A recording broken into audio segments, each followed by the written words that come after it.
प्रणाम है आप सभी को और बहुत बहुत स्वागत है आज की शंखधुन में। रोज़ की ही तरह हम बात करते हैं सामाजिक पहलुओं पर और इसमें सबसे इम्पॉर्टेंट हेल्थ पर। हेल्थ अपनी परिवार की, हेल्थ एक इंडिविजुअल की, समाज की हेल्थ और कुल मिला के राष्ट्र की हेल्थ। मैं हूँ अनुर्जा, दिल्ली की ऊर्जा, डॉक्टर निधि कंसल, गायनी नेचुरोपैथ की तरह प्रैक्टिस कर रही हूँ। आरोग्य भारती हरियाणा की महिला प्रभारी हूँ और इसके साथ ही मैं एक टेक्नोलॉजिस्ट हूँ। मैंने MCA और MTech किया है सॉफ्टवेयर इंजीनियरिंग में। तो आज की इस शंखधुन में हम बात करेंगे प्रिवेंशन पे। प्रिवेंशन यानी कि स्वास्थ्य संबंधित समस्याओं को हम प्रिवेंट कैसे कर सकते हैं। और जब हम इसके बारे में इसका कारण ढूंढते हैं तो हमें सबसे इम्पॉर्टेंट आज की जो यंग जनरेशन है, जो हमारी युवा पढ़ी लिखी पीढ़ी है, उसमें हमें सबसे बड़ी समस्या दिखती है स्ट्रेस की। स्ट्रेस यानी कि मानसिक तनाव, जिसका कारण यदि हम ढूंढने पर जाएं तो उसका जड़ है तमगुण। तमगुण के बारे में गीता में भी बात की गई है। 3 प्रकार के गुण या प्रवृत्ति होती है मनुष्य की, जिसमें सतगुण, रजगुण और तमगुण होते हैं। अगर तमगुण की प्रधानता होती है तो कलयुग का प्रसारा होता है, कन्फ्यूजन आता है, रिलेशंस डिस्टर्ब होते हैं और वैचारिक प्रदूषण बढ़ने के कारण हेल्थ में भी डिस्टर्बेंसेस आनी शुरू होती हैं। तो इस तमगुण को बैलेंस रखने के लिए या कम करने के लिए हमारे पास तामसिक एंटीडोट नाम का एक सोल्यूशन है, जिसके बारे में बात कर रहे हैं क्लाइमेट मैन अश्विनी जी। तो आइए आज टेलीकॉल के माध्यम से क्लाइमेट मैन अश्विनी जी से हम बात करेंगे तामसिक एंटीडोट के बारे में, क्योंकि ये अपने आप में एक अनूठा, एक बिल्कुल नया सब्जेक्ट है, जिसको या तो हम अध्यात्म के क्षेत्र से देखें, या हम इसको टेक्नोलॉजी के एंगल से देखें, या हम इसको मेडिकल के लाइन से देखें। ये एक्चुअली है क्या? तामसिक एंटीडोट क्या कोई मेडिसिन है? तामसिक एंटीडोट क्या कोई संस्कार हैं जो हमें अपने बच्चों को देने हैं? क्या तामसिक एंटीडोट एक सामाजिक समस्या को सॉल्व करने का एक वेपन है, एक हथियार है? इन्हीं सब प्रश्नों का उत्तर डायरेक्ट जानेंगे क्लाइमेट मैन अश्विनी जी से।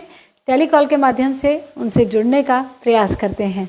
मेरे साथ तब तक बोल बोल के गाइए कौंजन्यला मूल वाक्य। अहम सत्यम जगत सुंदरम अहम शवम शिवम पंचतत्व सत्यम पंचारक सत्यम योग वे योगा सत्यम कृष्णांशी आत्मा सत्यम। प्रणाम अश्विनी जी। हेलो। हेलो अश्विनी जी, प्रणाम। आपकी आप मुझे सुन नहीं पा रहे हैं? आवाज कम आ रही है बहुत। अब अभी भी साफ नहीं आ रही मेरी आवाज? हाँ तो ये पर समझ नहीं आ रही है, ऐसा लग रहा है कुछ बोला जा रहा है, पर क्या बोल रहे हैं नहीं। तो ठीक है, मैं दोबारा आपको कॉल करने का प्रयास करती हूँ। हाँ जी। ओके। अश्विनी जी से हम टेलीकॉल से जुड़ने का प्रयास तो कर रहे थे, लेकिन साउंड हमारा क्लियर नहीं आ पा रहा था। तो हम फिर से एक बार कोशिश करते हैं उनसे ये समझने की कि तामसिक एंटीडोट है क्या।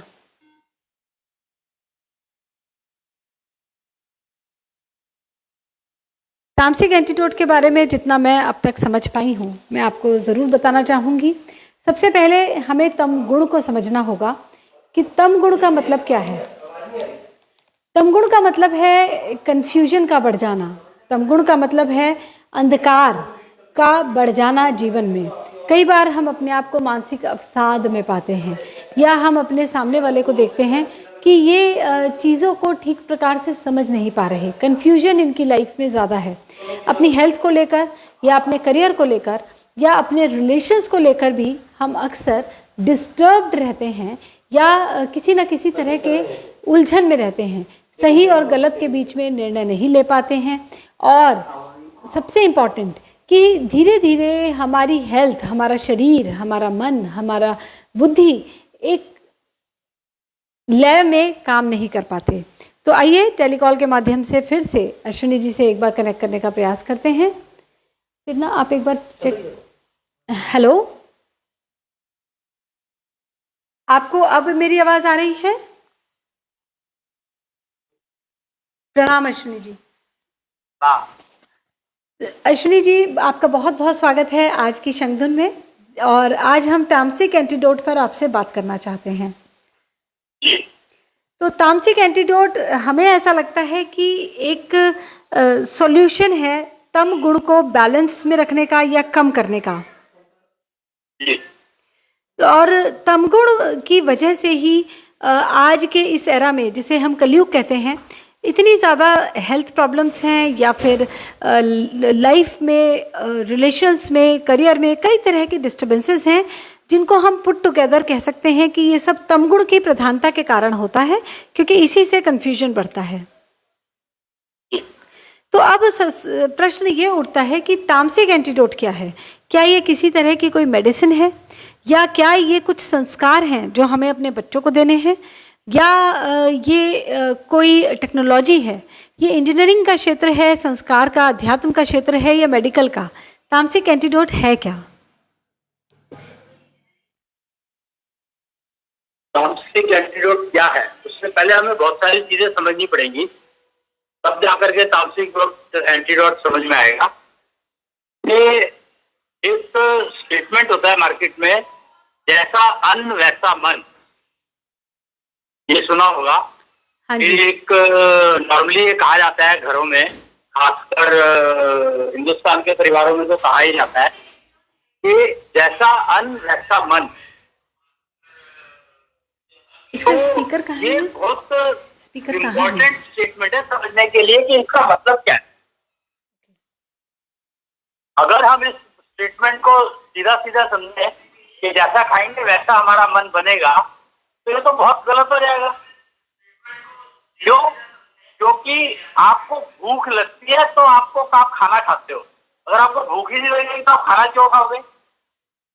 और भूख लगी है ये तो आपको मन ही बताएगा ना, जब मेरे को भूख लगी है कौन बताएगा? मैं एक नेचुरोपैथ हूँ और हमें ये बताया जाता है कि भोजन ही आपकी दवा है। तो भूख लगी है, ये मन में, नेचुरोपैथी में हमें ये सिखाया जाता है कि भोजन ही आपके लिए दवा बन जाता है, बन सकता है, अगर आप जानते हो कि आपको क्या आहार लेना है और क्या नहीं लेना है। समस्या तो यही है सारी की सारी। आहार तो दुनिया भर के मिलते हैं, उसमें से कौन सा चूज करना है ये कैसे करोगे?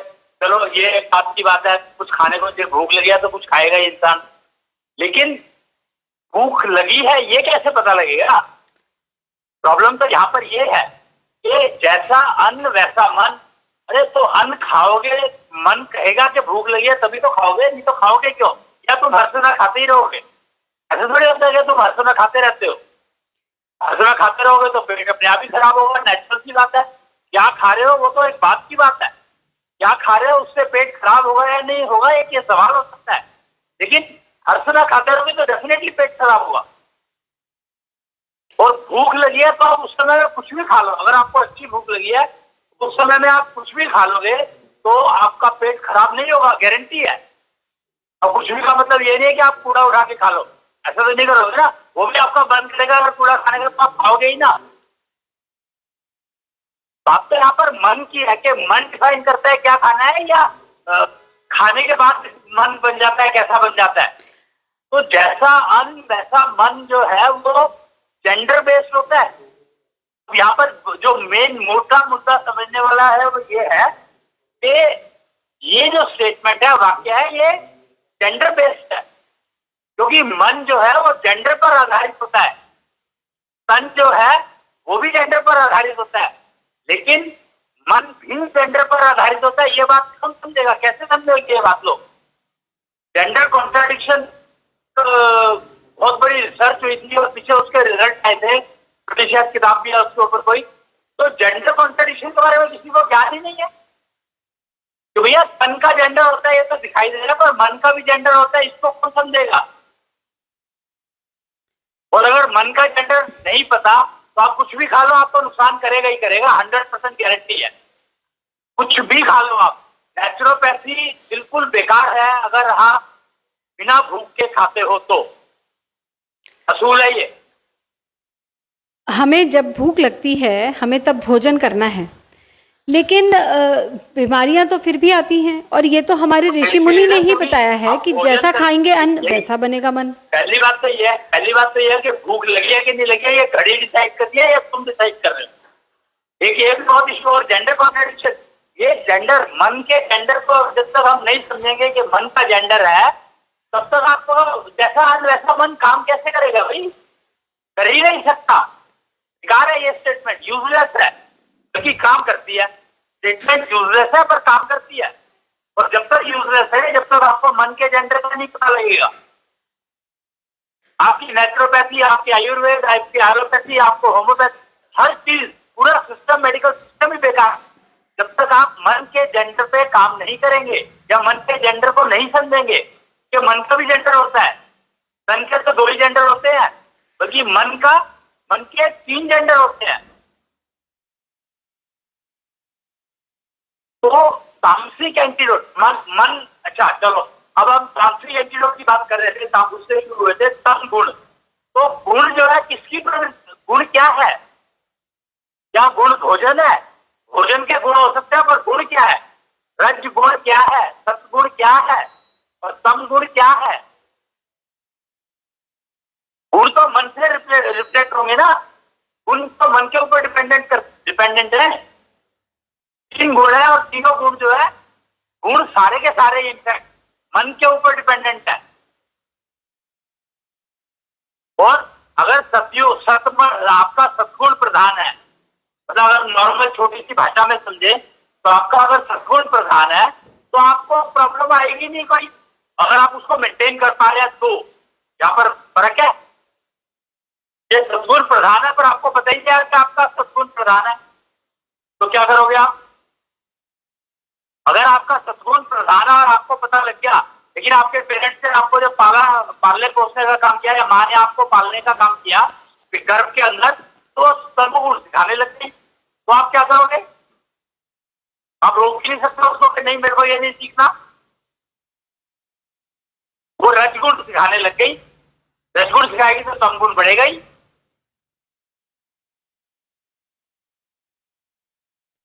अब ये कैसे जाना जाएगा कि किसी बच्चे का सद्गुण प्रधान है या तमगुण प्रधान है? और तो पहले तो ये समझो ना कि ये 3 गुण होते हैं, यही नहीं पता अभी लोगों को।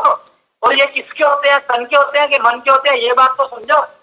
जब तक आप ये बात नहीं समझेंगे कि एक होता है प्रकृति, आयुर्वेद की बात करते हैं हम लोग, मेरे ख्याल से सारे सिस्टम उसी के ऊपर बेस्ड है।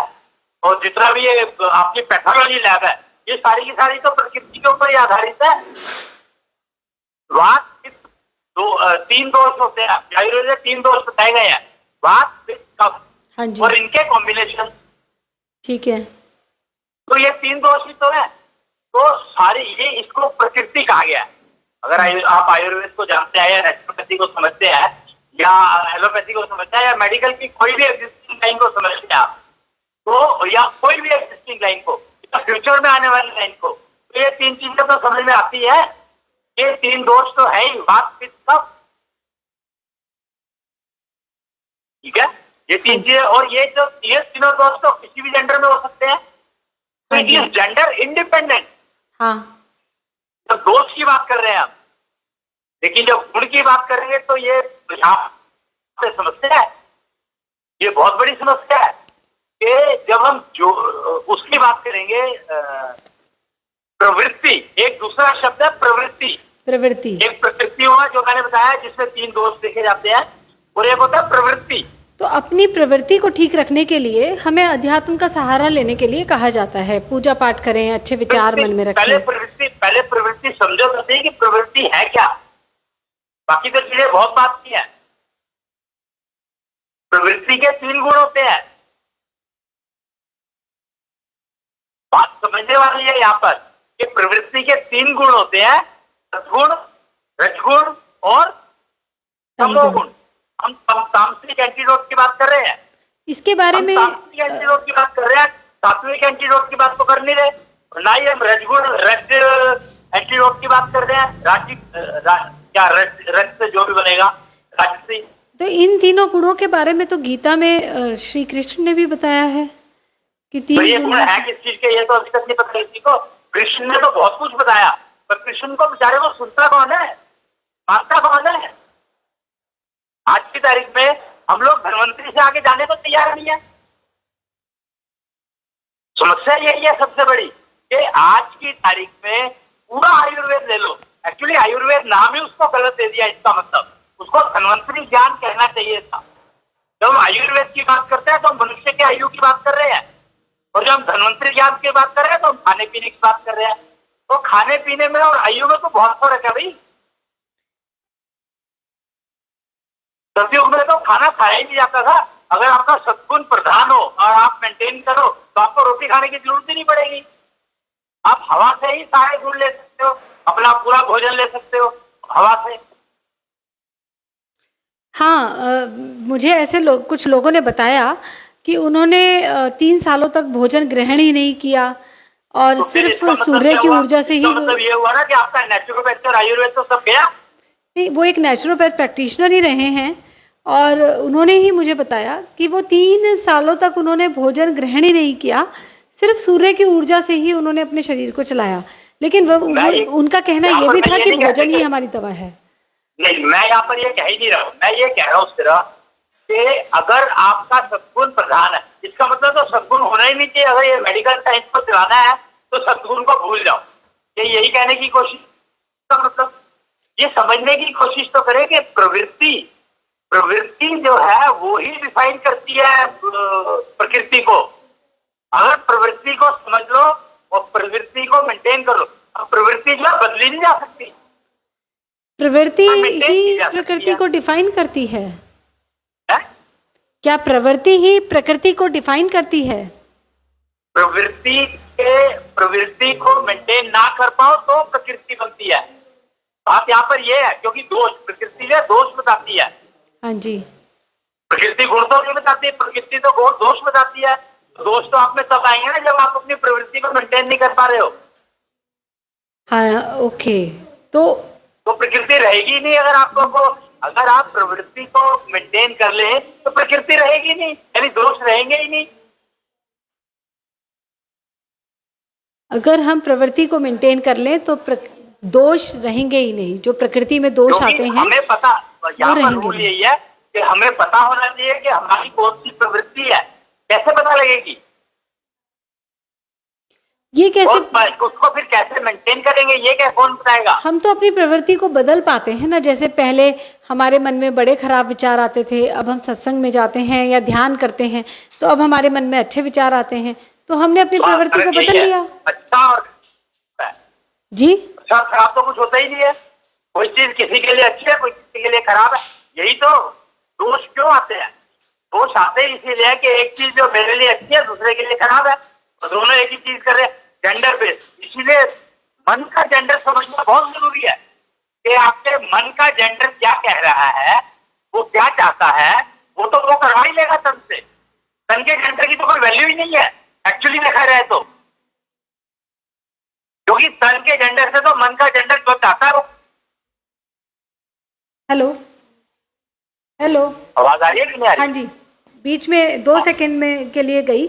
आपने कहा कि तन के जेंडर से मन का जेंडर तो वो सब करवा ही लेगा जो भी उसको चाहिए, यानी कि मन का जेंडर ही गवर्न करता है तन को। करेक्ट। तो मन का जेंडर समझना बहुत जरूरी, और मन का जेंडर समझना बहुत जरूरी है।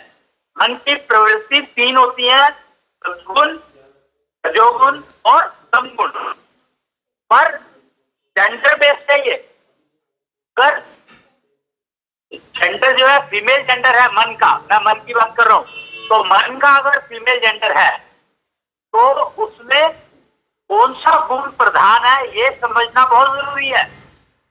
अगर आप ये नहीं समझेंगे तो वो बीमार रहेंगे हमेशा। बीमारी का म्यून ये कि हम जो हमारा मन का जेंडर है उसको नहीं पता, उसके बारे में नहीं पता। वो कॉल कट गई।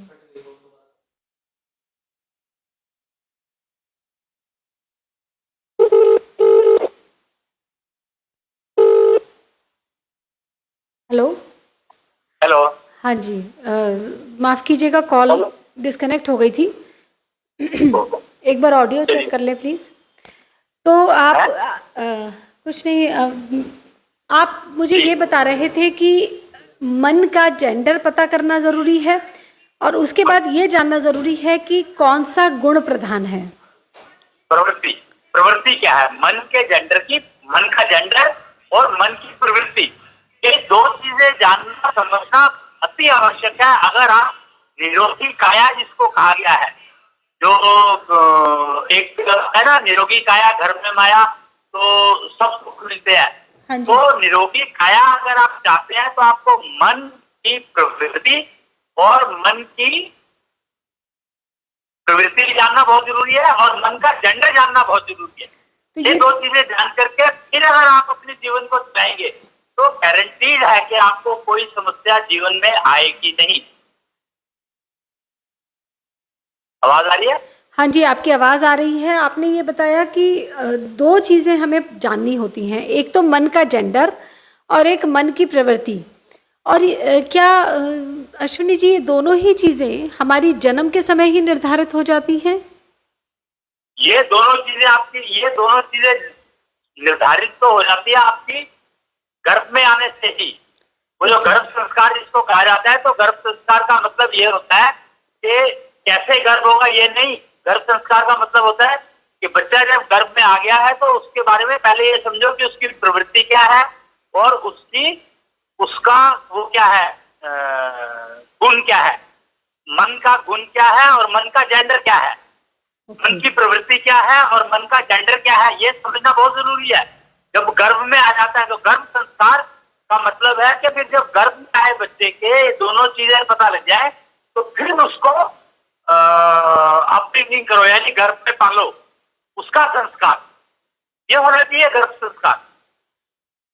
और अभी जो है गर्भ संस्कार क्या रखा है कि गर्भ कब होना चाहिए, कैसे होना चाहिए, उसके बारे में चर्चा करते हैं। अरे वो तो बहुत ही सिंपल सी बात है, उसमें जो बायोलॉजी है तो उसको तो समझने में कुछ है ही नहीं। बस गर्भ संस्कार का मतलब है कि आप उसके जो बच्चा गर्भ में आया है उसके मन के जेंडर को, तन के जेंडर को नहीं, यहाँ पे तन का जेंडर जानते हैं, मेल है फीमेल है, बताओ इससे क्या होगा। मन के जेंडर को समझो और मन की प्रवृत्ति को समझो, ये दो चीजें गर्भ के समय ही निर्धारित हो जाती है। तो ये अगर आप समझ लो दो चीजें, फिर उसको बच्चे को पाले माँ अपने गर्भ में और पिता, माँ और पिता दोनों पाले गर्भ में। पिता का मतलब यहाँ पर ये नहीं है कि जिससे बच्चा आया है, पिता का मतलब एक्चुअली गुरु के रूप में है। यहाँ पर गर्भ में आने के बाद पिता नहीं गुरु कहलाते हैं, गुरु कहला सकते हैं कि इसलिए कि उनकी जिम्मेदारी है। ये रामायण काल में उन्होंने दिखाया, वाल्मीकि जी, श्री राम जी ने, हाँ जी। राम जी ने दिखाया था कि जब उनकी पत्नी गर्भवती हुई, पिताजी माता सीता, तो उन्होंने उनको गुरुकुल भेज दिया था। क्यों भेज दिया था? जबकि राजसी गुण थे। तो ये दो एपिसोड अगर आप समझे तो बहुत ही जानकारी मिल सकती है। एक तो अयोध्या के श्री राम और पिताजी का, जब पिताजी गर्भवती हुई तो राम जी ने क्या किया, निष्ठा चक्र, राम जी ने निष्ठा चक्र को दिखाया था पब्लिक को, पर निष्ठा चक्र किसी की समझ में ही नहीं आया कि अयोध्या से राम जी से रामायण काल से निष्ठा चक्र को जोड़ना है। निष्ठा चक्र के देने वाले राम जी हैं, उन्होंने दिया था। और दूसरा जो एपिसोड है वो है द्रौपदी का जब विवाह हुआ तो कंस उनको वापस ले आया, आकाशवाणी हुई थी। तो ये दो एपिसोड समझना बहुत जरूरी है। जब देवकी और अगर आप ये दो एपिसोड समझ लोगे तो मेरे ख्याल से बहुत सारी चीजें क्लियर हो जाएंगी। तो मैं पहले की बात करता हूँ कि जब सीता जी गर्भवती हुई तो उसके बाद राम जी ने उनको आश्रम भेज दिया गुरु के। क्यों? क्योंकि गर्भ में जो बच्चा सीख सकता है, गुरु को उनकी प्रवृत्ति और मन के जेंडर का पता होता है। अच्छा। वो अंदाज लगा लेते हैं नब्ज पढ़ करके कि गुरु की, इस बच्चे की माँ की वो प्रवृत्ति क्या है और वो क्या है, गुण क्या है। बात गुणों की होती है, दोष की बात गुरु जो होते हैं वो कभी दोष की बात नहीं करेंगे। जो टीचर होते हैं, अध्यापक होते हैं, वो दोष की बात करते हैं। जो गुरु होते हैं वो दोष की बात कभी नहीं करते हैं, तो हमेशा गुणों की बात करते हैं।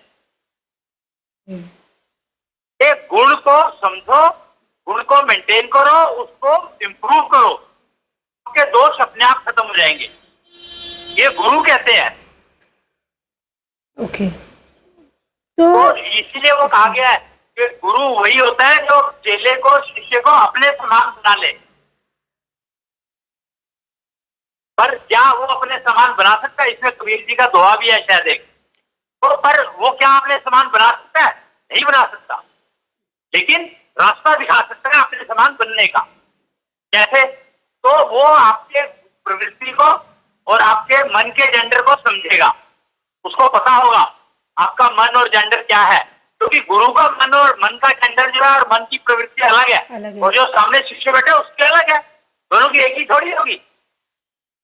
हाँ, एक ही होगी तो वो कितने डिग्री पर है, कितने डिग्री पर है, बहुत फर्क होगा, लेकिन हाँ उसको समझाना आसान होगा। अगर एक ही होगी तो सेम फ्रीक्वेंसी पे होंगे। वो कहते हैं ना, मन और बुद्धि अगर एक ही फ्रीक्वेंसी पर हो तो फिर बढ़िया काम करते हैं।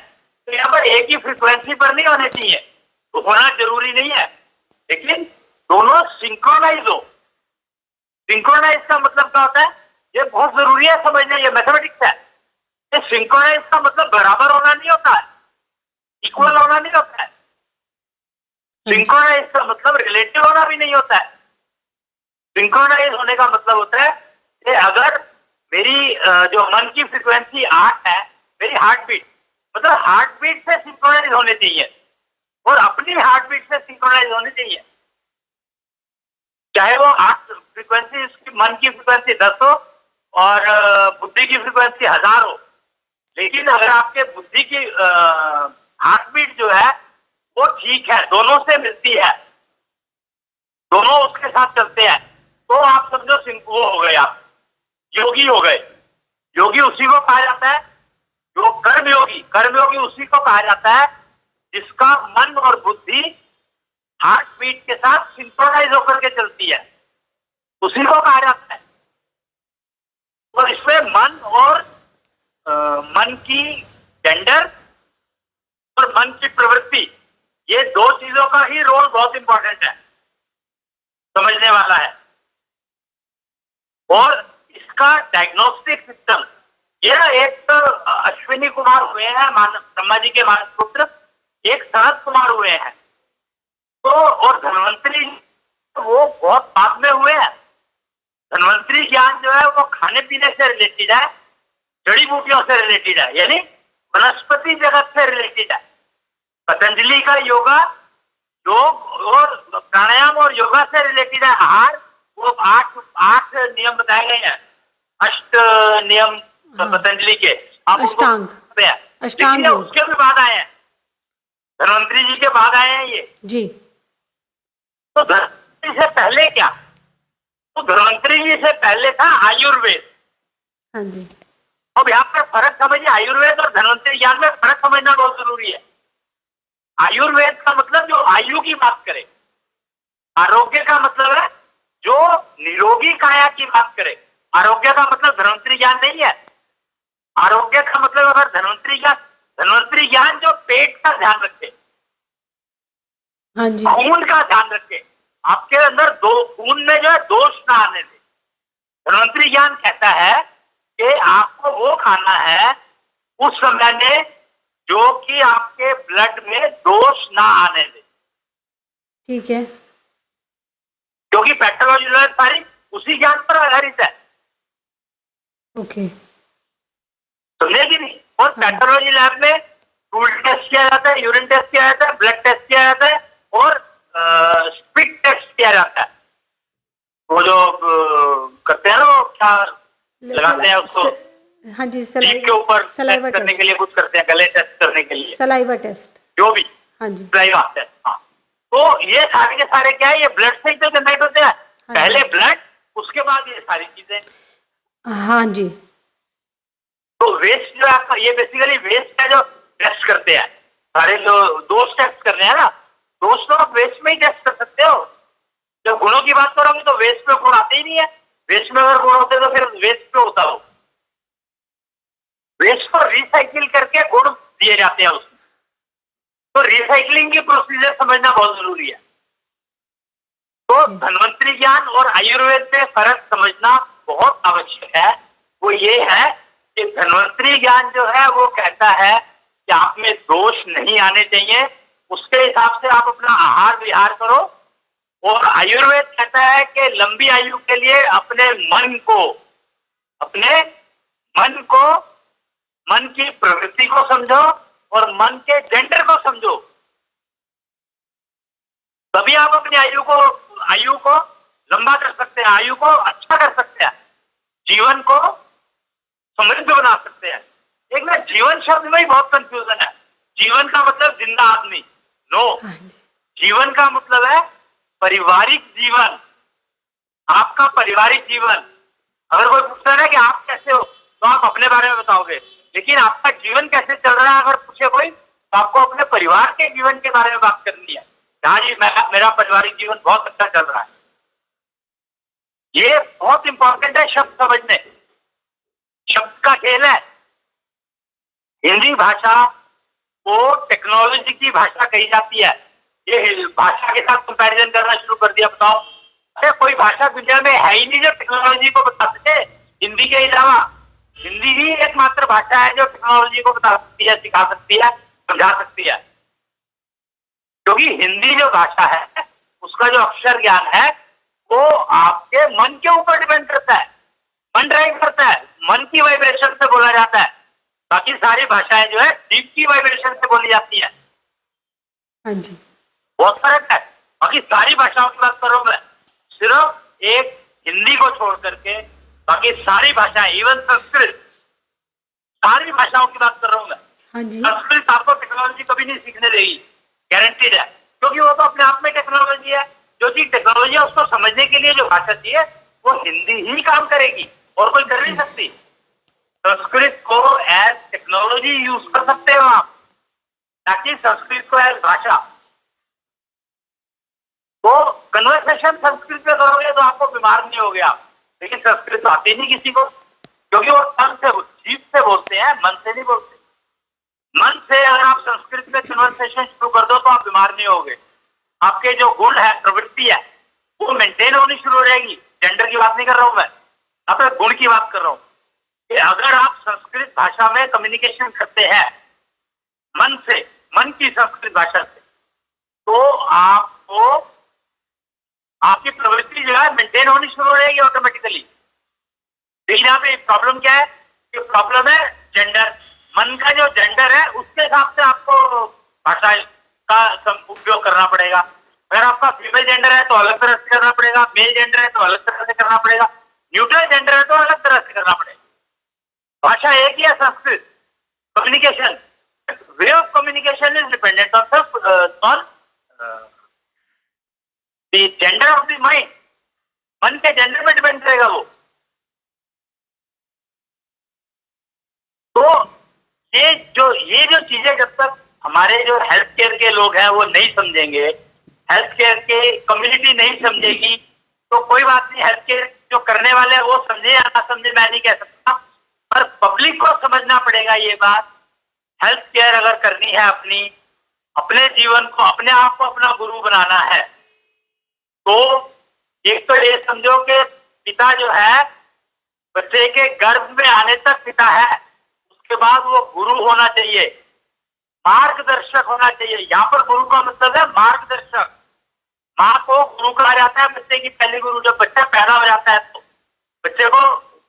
बच्चे की पहली गुरु माँ कहा जाता है। तो वो माँ नहीं होती है, माँ गुरु नहीं होती है, माँ मार्गदर्शक होती है बच्चे की। और पिता जो है वो मार्गदर्शक होता है। माँ जो है सेहत के लिए धन्वंतरी ज्ञान, और पिता जो है कैरियर के लिए। ये दो मतलब कमाल है कि हमने धन्वंतरी ज्ञान को ही प्रोफेशन बना लिया। तो हर माँ जो है पहले से धन्वंतरी ज्ञान की एक्सपर्ट होती है, होनी चाहिए। वो नहीं हो पाई क्योंकि उसको अपने जेंडर का, मेंटल जेंडर का पता नहीं था। उस बेचारी को किसी ने उसके मेंटल जेंडर के बारे में, मन के जेंडर के बारे में बताया ही नहीं। वो मन की प्रवृत्ति क्या होती है वो दूसरे लोग डिफाइन कर रहे हैं। उसको अपने मन की प्रवृत्ति नहीं पता, और उसके अंदर दोष क्या है ये भी दुनिया बता रही है, उसको अपने दोष का नहीं पता बेचारे को। तो धन्वंतरी ज्ञान तो उसको उसके लिए है। धन्वंतरी ज्ञान तो घर की हर स्त्री को आना चाहिए, आना चाहिए, वो प्रोफेशन नहीं हो सकता।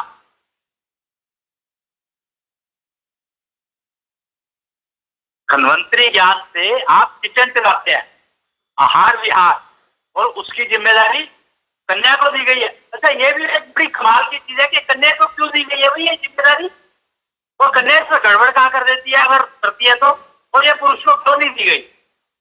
तो यहां पर आपको एक बात समझनी पड़ेगी कि बाय बर्थ कन्या का ऐशो निधि 9 गुना ज्यादा ताकतवर होती है, और उसके पास एक सेंस एक्स्ट्रा दी जाती है।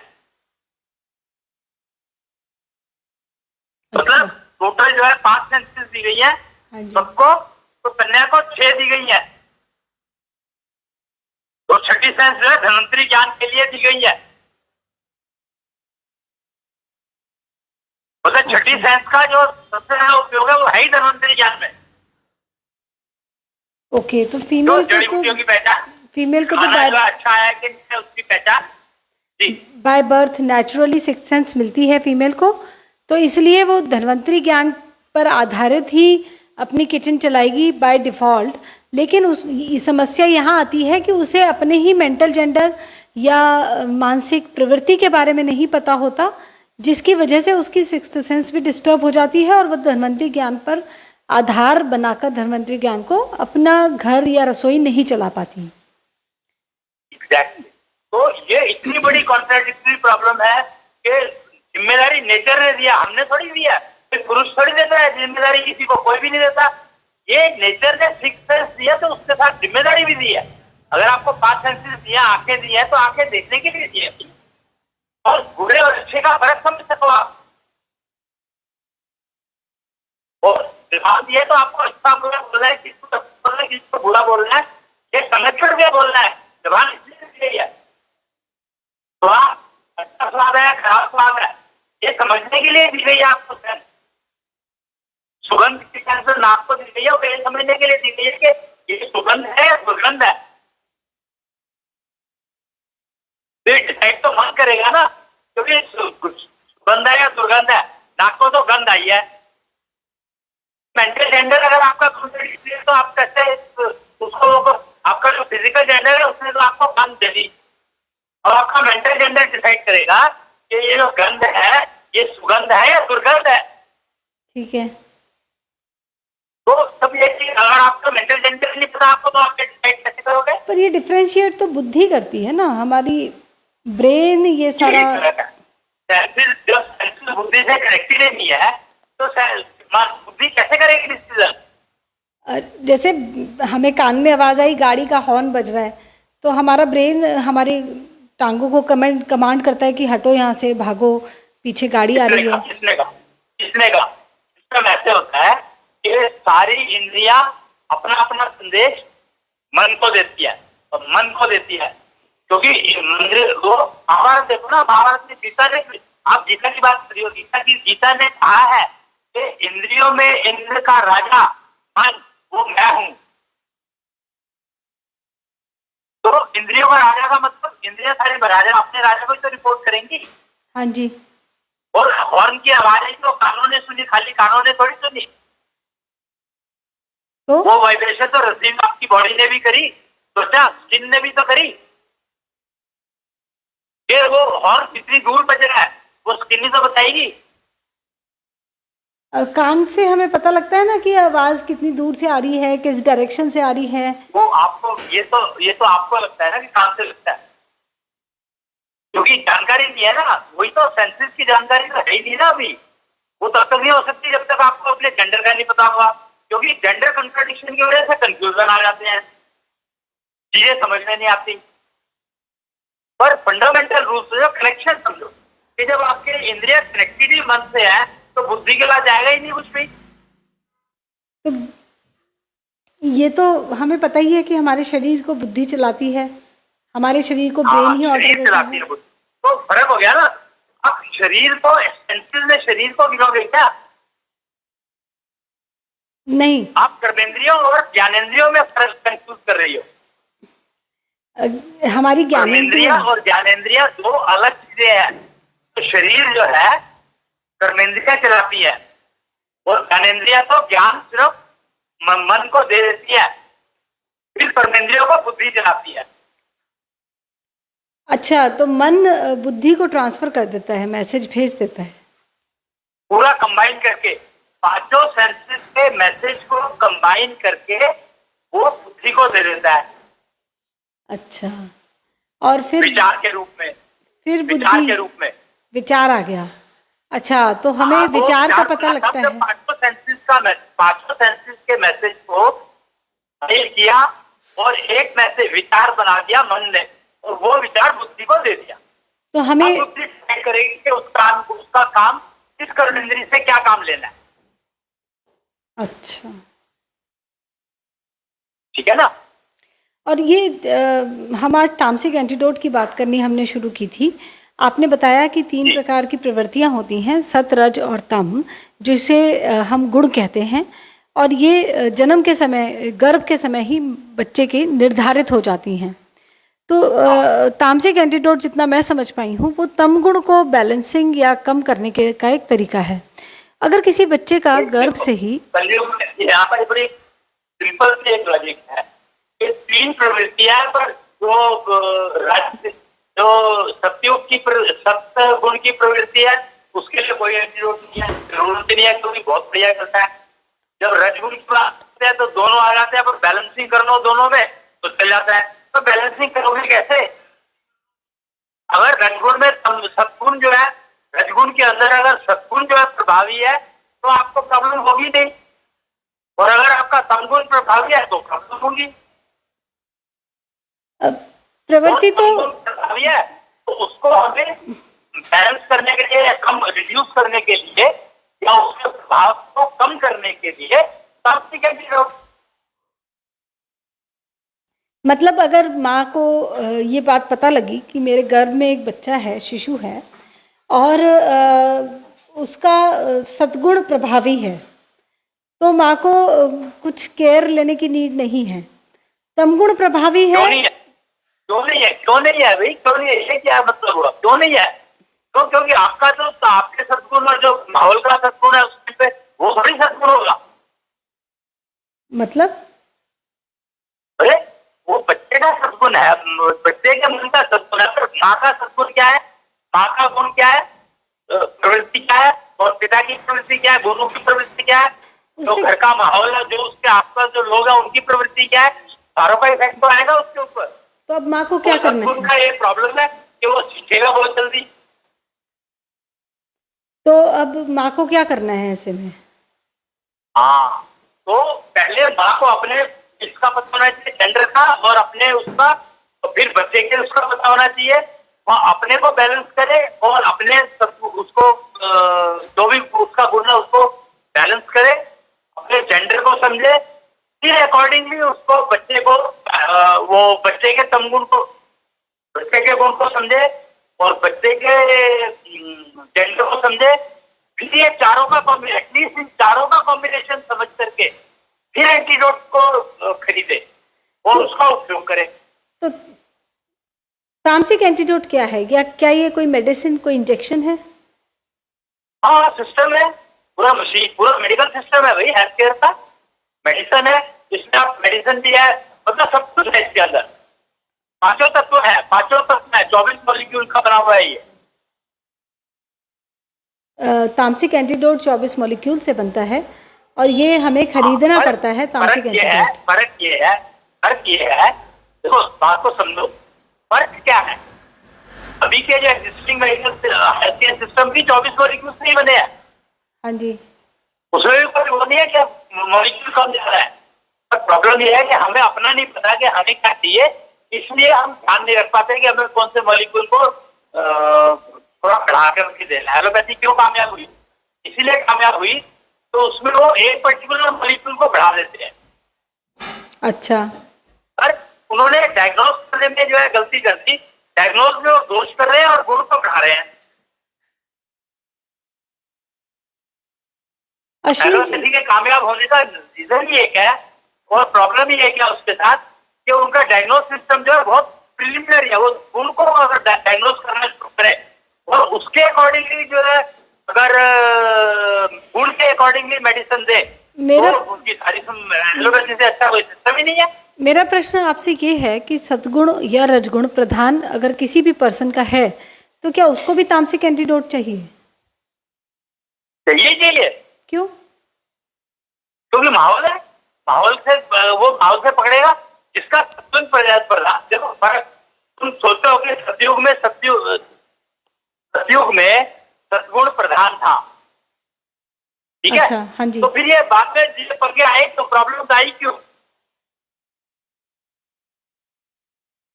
पता नहीं। प्रॉब्लम आने की जरूरत क्या? प्रॉब्लम आती क्यों? क्योंकि जेंडर कॉन्ट्राडिक्शन प्रॉब्लम है। यहाँ पर जेंडर कॉन्ट्राडिक्शन भी बहुत इंपॉर्टेंट है। मन का जेंडर समझना भी बहुत जरूरी है, खाली प्रवृत्ति से काम नहीं चलेगा। तो मन का जेंडर समझना है और प्रवृत्ति समझनी है, और तामसिक एंटीडोट की नीड हमेशा है, चाहे सद्गुण प्रधान कोई सा भी गुण प्रधान हो, तामसिक एंटीडोट की नीड है। तामसिक एंटीडोट आपको हर चीज में काम करेगा। अच्छा, वो तीनों गुणों के लिए काम मतलब करेगा। 24 मॉलिक्यूल, यही फर्क है एग्जिस्टिंग मेडिसिन। तो कहते हैं ना कि अगर ऐसी कोई एक दवाई है, एकल औषधि, तो आयुर्वेद का जो वो था सिद्धांत है वो है एकल औषधि। जी, एकल औषधि मतलब एक ही औषधि हर बीमारी की, हाँ जी, का इलाज, हर बीमारी का इलाज एक ही औषधि। हाँ जी। तो ये तो मैं बता, तामसिक एंटीडोट जो है वो एकल औषधि है। अच्छा, तामसिक एंटीडोट एक एकल औषधि है, और हाँ, ऐसा नहीं है कि वो सिर्फ सतगुण वालों के लिए है या रजगुण वालों के लिए है। देखो अब फर्क समझो कि एकल औषधि का मतलब क्या है। एकल औषधि का मतलब है कि एक ही औषधि है, उसको आप कस्टमाइज करते हो अपनी हार्ट बीट के अकॉर्डिंगली। अच्छा अच्छा, तो तामसिक एंटीडोट को कस्टमाइज करना पड़ता है अपनी हार्ट बीट के अकॉर्डिंग। यस, और वो सिखाया जाता है इसके इलाज में। इसका इलाज जो है उस तामसिक एंटीडोट को कस्टमाइज करना सिखाया जाता है। अच्छा, तो तामसिक एंटीडोट वो आधार है उसका आपके मन का जेंडर और गुण। तो वो सबके लिए अलग अलग रहेगा क्योंकि कॉम्बिनेशन Naturally. सबके अपने अपने हैं। ओके, नेचुरली, तो ठीक इसलिए है। वो कस्टमाइज खुद एकल औषधि कामयाबी ही तभी है जब आप उसको अपनी हार्ट बीट के हिसाब से, अपनी हार्ट बीट से मॉड्यूलेट करो। एक हार्ट बीट मॉड्यूलेशन टेक्नोलॉजी आई हुई है जो कि एस्ट्रोलॉजी की देन है, वो एस्ट्रो ज्ञान की देन है। तो उसको यूज करो, उसको यूज करना सिखाया जाता है कि उस हार्ट बीट से उस एकल औषधि को मॉड्यूलेट करो और फिर उसको ग्रहण करो, तो आपको वो फायदा देगी ही देगी, नुकसान देने का सवाल ही नहीं है। बहुत ही जो आप बता रहे हैं ये ऐसा लगता है जैसे कोई सपना सा देख रहे हैं, क्योंकि महर्षि चरक जी ने एकल औषधि के बारे में बात की, या नेचुरोपैथी में भी हम जीवनी शक्ति के प्रयोग की बात करते हैं, लेकिन ये जनरलाइज्ड हो चुका है, सबके पब्लिक के लिए अब अवेलेबल है, और इसको हम यूज़ करके अपने गुणों को बैलेंसिंग कर सकते हैं जिससे हमारे अंदर दोष उत्पन्न ही ना हो। ये अपने आप में ऐसा लगता है कि आप सतयुग की बात कर रहे हैं, कलयुग की नहीं। क्यों एकल औषधि की बात तो की गई है? हाँ, महर्षि चरक जी ने ही कोई नई बात तो करते हो, एकल औषधि तक की बात की गई है, पर एकल औषधि किस लिए चाहिए या उसको कस्टमाइज कैसे करना है वो सिखाने के प्रोसीजर। एक्चुअली एकल औषधि तक पहुंच नहीं पाए ना अभी। हाँ जी, हमारी रिसर्च सारा गुण चलिए इस काम पे रहे कि एकल औषधि पर पहुंच जाए, हाँ, लेकिन पहुंच तो हम नहीं पाए लोग थे। मैं ये कहता हूं कि तामसिक डोट की जो टीम है, एंटीडोट की जो टीम है, वो पहले पहुंच गई इस एकल औषधि पर, तो इसलिए वो इसके बारे में बात कर रही है। ओके, तामसिक एंटीडोट जो बनाई गई है वो, क्योंकि उनको समझ में आ गया ये बात कि भैया एकल औषधि जो है ये है, इसको अब हम इंडिविजुअल कस्टमाइजेशन से हार्ट बीट मॉड्यूलेशन टेक्नोलॉजी पर काम करती ही थी टीम, पहले से ही कर रही है, 20 साल से कर रही है, श्वास योग पर काम कर रही है, टैक्सोलॉजी पर काम कर रही है, 24 मॉलिक्यूल स्ट्रक्चर पर काम कर रही है, कृष्ण ईस्ट पर के दिए हुए 18 मॉलिक्यूल्स पर काम कर रही है, शुक्रायु के 6 दिए हुए मॉलिक्यूल्स पर काम कर रही है। तो ये इन सब चीजों पे काम करते करते अब हम एक एंटीडोट पर पहुंच गए, जेंडर कॉन्ट्रडिक्शन पर काम किया, उसके बाद हम लोग तामसिक एंटीडोट पर पहुंचे। ये तामसिक एंटीडोट एकल औषधि का काम कर सकती है, प्रोवाइडेड आप उसको अपने अकॉर्डिंगली कस्टमाइज करना सीख लो। हाँ जी। और 24 मॉलिक्यूल पर आधारित है ये भी 24 मॉलिक्यूल से ही बनी है, जैसे बाकी सारी दवाइयां बनी है। कस्टमाइज के बाद तुम्हें अपने आप करना जी। तो तामसिक एंटीडोट ये अपने आप में एक बहुत ही महत्वपूर्ण विषय है, समझने का, उपयोग करने का, रिसर्च करने का। और ये एक ऐसा विषय है जिसने जो कि पूरे विश्व में एक क्रांति ला सकता है। अश्विनी जी, आपको तामसिक एंटीडोट के जनक के रूप में ही जाना जाता है। इसके अलावा भी आपने अब तक जो टेक्नोलॉजीज़ दी हैं वो सोसाइटी को हर प्रकार से बेनिफिट तो कर ही रही हैं। आज श्वास योग जो कि आपकी ही देन है, समाज का हर एक वर्ग उसको उपयोग में लाकर अपने आप को कि कोरोना जैसे पैंडेमिक से बचा पा रहे हैं लोग। अब हमें ये यकीन है कि आपकी ये तामसिक एंटीडोट एकल औषधि बनकर हमारी विशेषतः युवा पीढ़ी के लिए एक नई रोशनी ज़रूर बनेगी। तो आज का सेशन हम यहीं पे एंड करें। तो अश्विनी जी, आपका बहुत बहुत धन्यवाद। ये विषय ज़रा लंबा है, गहरा है, आपसे चर्चा चलती रहेगी। भगवान टीवी की ओर से मैं आपका बहुत बहुत धन्यवाद करती हूँ। प्रणाम।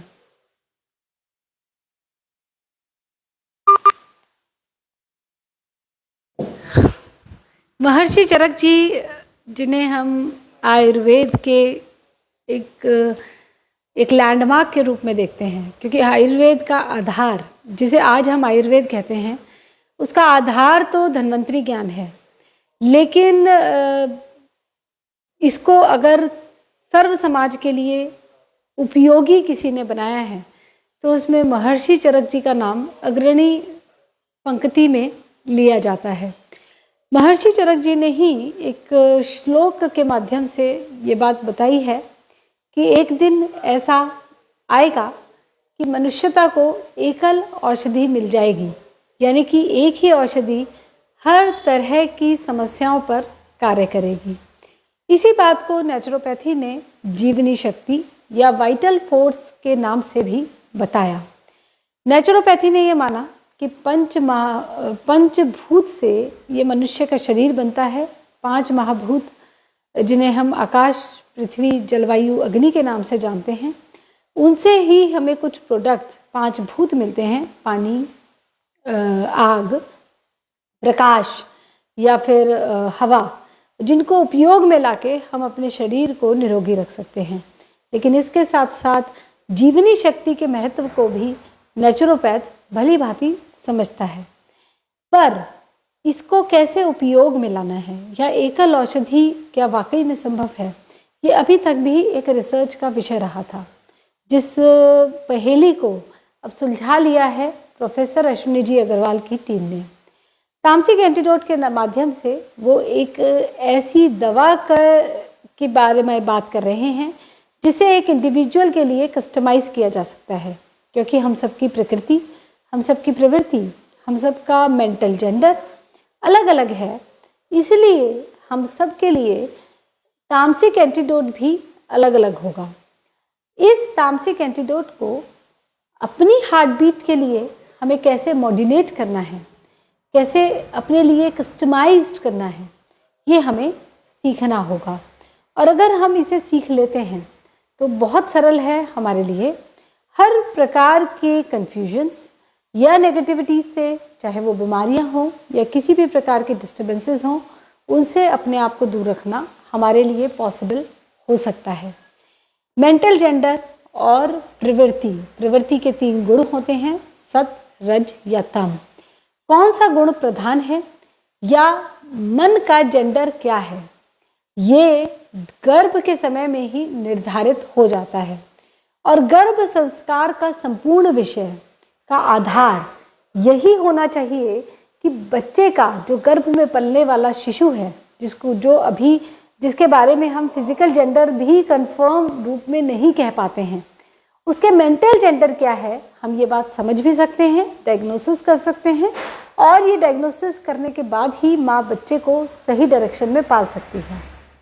इसके अलावा बच्चे की प्रवृत्ति, यानी कि जो शिशु गर्भ में पल रहे शिशु की प्रवृत्ति है, उसको भी समझना होगा, क्योंकि मेंटल जेंडर और प्रवृत्ति का कॉम्बिनेशन से ही ये डिसाइड होता है कि माँ बच्चे को किस डायरेक्शन में पाले। और यहाँ ये भी इम्पॉर्टेंट है कि माँ और पिता का मेंटल जेंडर और प्रवृत्ति क्या है। इन सबको पुट टुगेदर हम जब समझते हैं तभी एक तामसिक एंटीडोट का प्रयोग किया जा सकता है, जिससे हमें उस प्रकार के तेजस्वी बालक मिल सकते हैं जैसे लव और कुश मिले थे सीता और राम जी को, या फिर महाभारत में कंस ने ये समझा कि वासुदेव और देवकी जी के गर्भ में विष्णु के अवतार आने वाले हैं, तो उनकी भी तैयारी कराने के लिए या ये इंश्योर करने के लिए कि तम गुण की वजह से डिस्टर्ब ना हो जाएं वासुदेव जी या देवकी जी की एबिलिटीज़ या उनकी योग्यताएं, उनकी शक्तियाँ, तो इसलिए कंस ने अपने पास एक महल में रखा अपने ही दीदी, अपनी बड़ी बहन और अपने बहनोई को, और इंश्योर किया कि विष्णु के अवतार जब पृथ्वी पर आ रहे हैं तो उनके जन्म में किसी भी प्रकार की कोई रुकावट या डिस्टर्बेंस ना आए।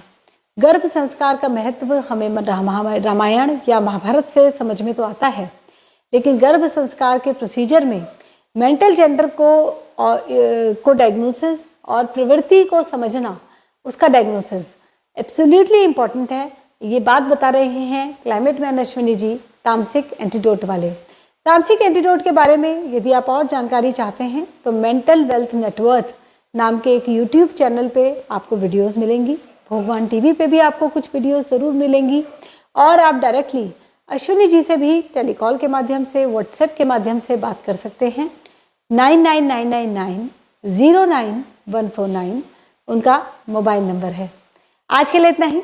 युगल भगवान को प्रणाम करते हुए, गुरु शुक्राचार्य अश्विनी जी को प्रणाम करते हुए आज का ये सेशन हम एंड करते हैं। जय जय कृष्ण।